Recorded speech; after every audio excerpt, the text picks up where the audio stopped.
Okay, this is my Kornilius Corpse, as I'm calling him. The skull was seen in the How to Make Slime, the skull project that I was doing in that. And this is what I made from it. This is used by Still Beast Studios. Their plastic bag corpsing technique. I have some Spanish moss in the mouth that I got at the Dollar Tree. You can see right here how the great stuff and wood stain looks kind of like a sandy dirt kind of texture, a kind of rotted bone and skull. Just a little bit of hair on him. That's just some fake fur from a fabric store, and I sprayed it with some primer to put a reddish tint to it. Blood work done by food coloring gels you can buy in the grocery store. It gives a real nice vivid red detail. What were some of the other things I wanted to point out? There's wood stain on it. I don't know if you could see the gloss. Yeah, you can see the gloss a little bit. The gloss is done by the wood stain along the arm here. And this I particularly like right here. This turned out really good right here. For you that's not familiar with the technique, this is just very cheap, very thin trash bags that have been melted with a heat gun. It has to be a heat gun. I tried a hair dryer and that doesn't get hot enough. I wanted this to look like it was just on the verge of falling apart. I think I accomplished that. The shoulders turned out pretty cool. I like how the shoulders turned out. There's a little bit of kind of raw paint there. It needs some gloss on it or something to make it look right. But the arms are carved out of wood, pieces that I had laying around. And then held with clothes hangers. You can see the clothes hangers right there. But late at night, scared kid that's 10 years old won't notice any of that. I like how the neck looks like it's all broken and bodily fluids had built up and dropped out of the neck.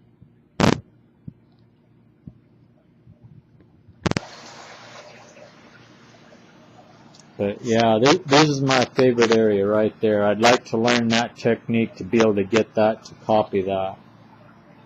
I really like how that turned out in there. I'd like to do another one and be able to mimic that right there. Another area that turned out particularly nice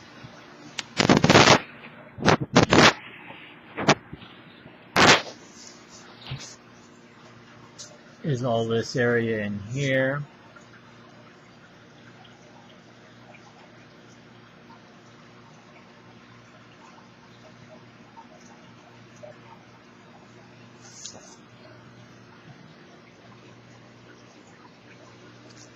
Pull this over just a bit.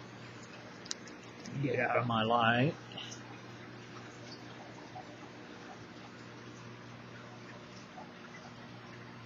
But it's all trash bags, spray can,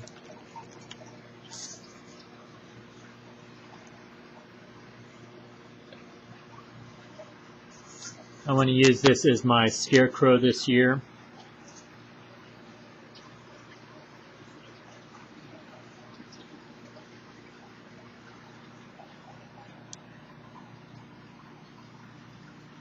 But I'm really happy with the way it turned out for being the first time to try the technique.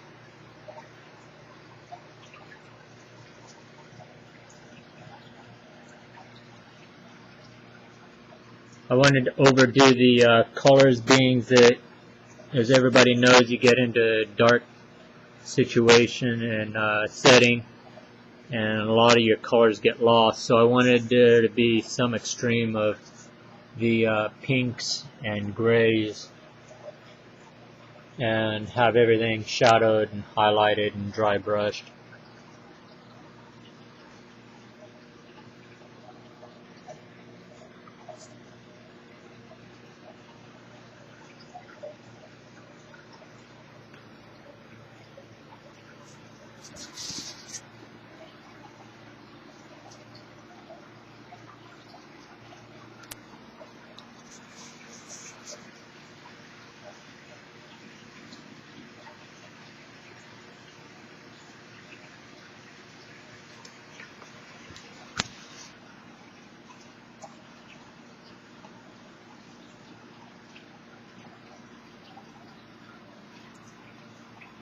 Yeah, that's Kornilius Corpse. This is there we go. This is another project that I've been working on over the years. I started it actually last year, I should say. This is Grandma. She's got Spanish moss all over. I used a piece of tan felt for the facial skin over the mouth and left the jaw exposed. I put a couple silk leaves underneath there. The hair is the same that I used on Kornilius, and sprayed with gray primer and ratted out. But this started off as a regular skull that you'd buy in the store. I have the roaches and hands and finger pieces. I wasn't real happy with the sculpture that they did on the palm area, so I covered that in roaches. The back of the hand was pretty nice. I covered the whole thing in wood stain, give it a little bit of a gloss and slimy look.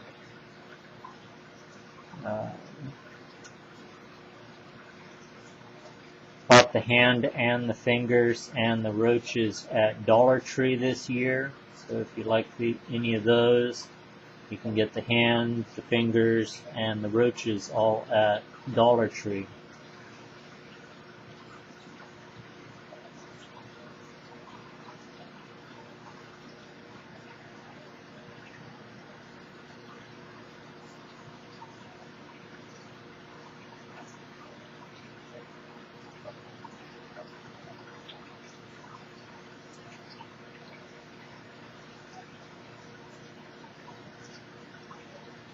That's Grandma.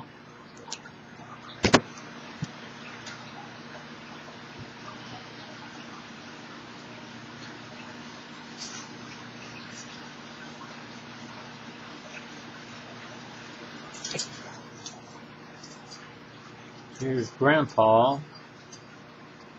Actually, there's Grandpa. This is the same skull that was used for Grandma without the felt facial skin. Put the Spanish moss on and the hair, primered the hair, and ratted the hair up and everything.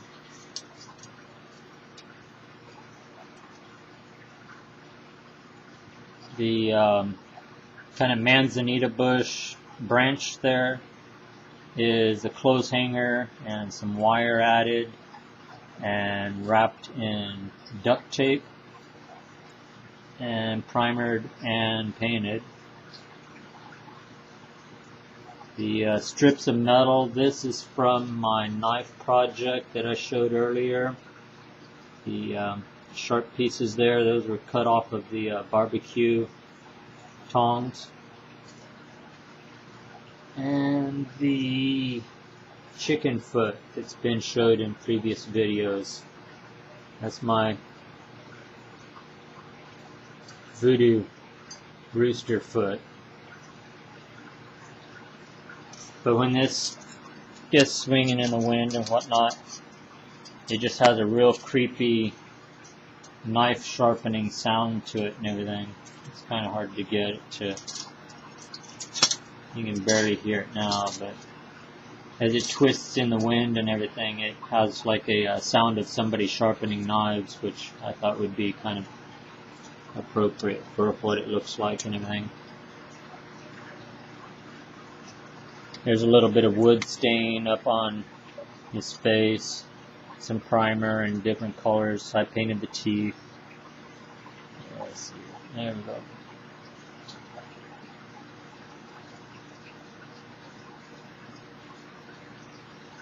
That's Grandpa.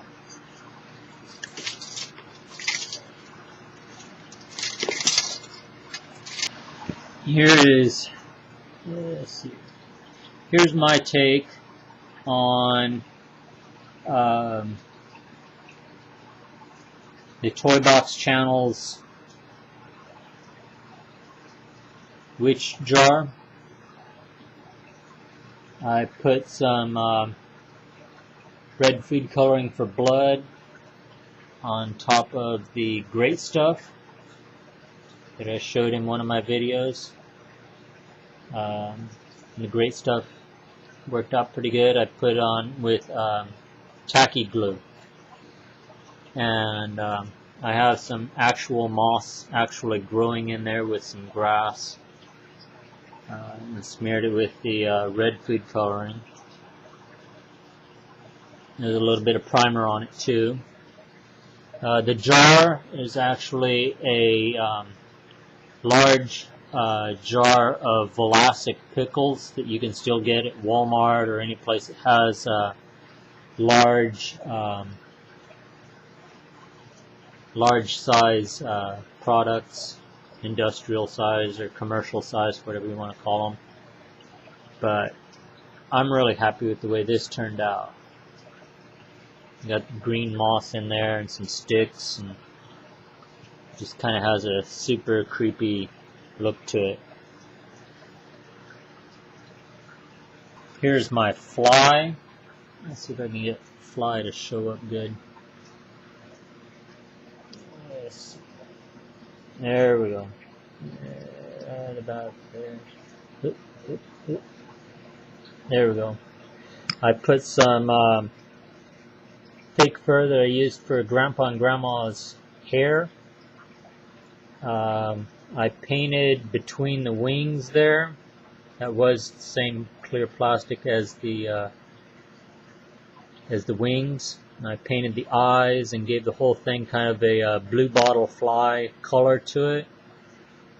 And I mounted it on a piece of wire that I used my soldering gun to dig a hole out, placed the wire in, and then soldered it back closed with the wire inside so I can pin it on like a safety pin kind of thing. I'll probably put a little bit of red food coloring around the mouth and on some of the legs. But let's see.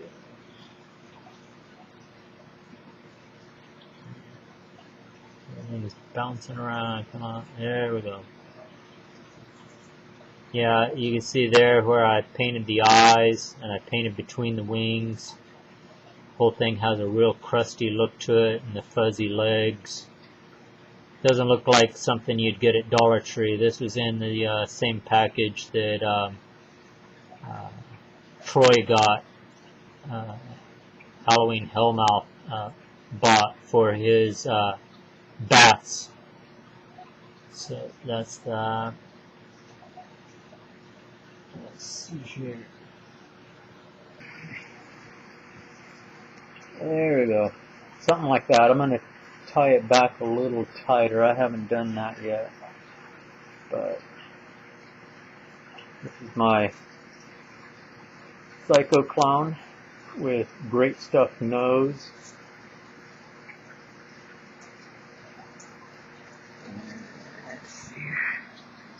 Here is, you can see the wire that I put it together with. I just used regular utility wire. There's a little bit of Spanish moss. You gotta have moss here in Washington, as Troy knows. There's a little bit of hair coming through, the same hair as Grandpa and Grandma has with the brown primer. And layers and layers and layers of paint. One eye is completely cut open. The other eye has netting. And we got fly. Gotta have fly getting into the blood. Have a goopy blood look around the eye there. The nose, it kind of implies the clown look and everything. And kind of a deformed, creepy look to it. And so you can see the burlap texture and all the layers of paint on it. And the wires. Black around them. I didn't like the way the shape of the plaid turned out for the mouth. So I ended up framing that in a black and gray smear.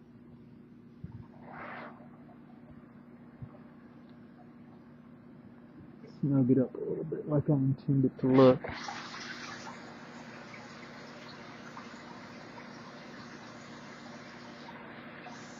There we go.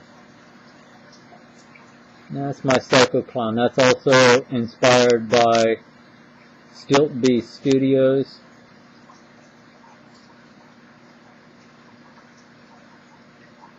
And got a little more hair. Where did the other hair go? There's the other hair back there. I like the way the hair turned out. The black hair sprayed with the brown primer really turns out kind of a dry, bloody look to it. Get a close-up of fly. There you can see the fuzzy legs and the blue eyes and blue body.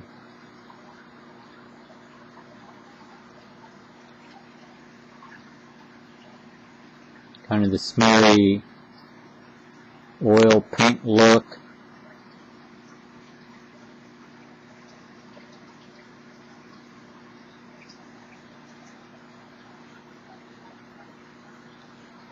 Didn't want it to look too refined. I wanted it to look like something a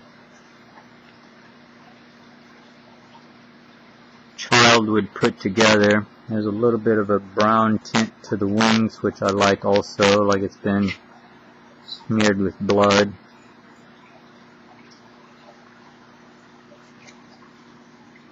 But overall, I'm pretty happy with the way it turned out.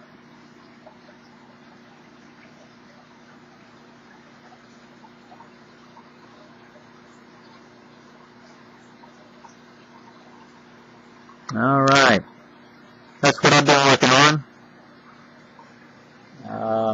Got a lot more to do. The worm prop is coming along pretty good. I had to get some bearings instead of just using bushings for it. The bearings helped out a lot, made a big difference. I found the bearings on eBay. They were $1.50 each. They're 1/4 inch by, let's see here, 1/4 inch by 5/8 inch by 0.9 inch. So they're pretty small.